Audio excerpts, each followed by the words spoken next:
धरणीतनया रमणीकमनीय सीतांग मनोहर रूप हरे। भरताग्रज राघव दाशरथे विजयी भव भद्रगिरीन्द्रपते। बुधलक्षण लक्षण सर्वविलक्षण लक्ष्मण पूर्वज राम हरे। भवपाश विनाश कहे नृहरे विजयी भव भद्रगिरीन्द्रपते।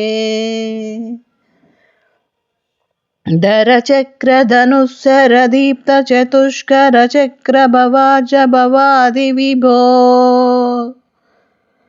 परचक्र भयंकर हे भगवान विजयी भव भद्रगिरीन्द्रपते।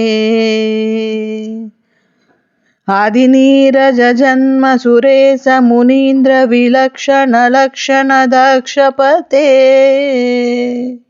नवकंदर सुंदर दिव्यवतनो विजयी भव भद्रगिरीन्द्रपते।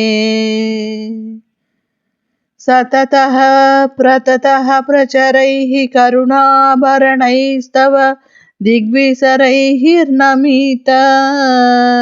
स्मरणानाभिरतं भवतं सततं कुरु मामिह भद्रगिरीन्द्रपते।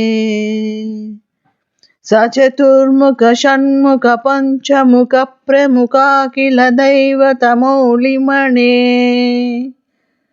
शरणागत वत्सल सारनिधे परिपालय मां वृषशैलपते।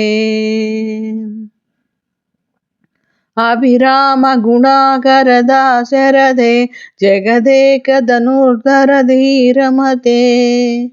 रघुनायक राम रमेश विभो वरदो भवदेव दया जलदे।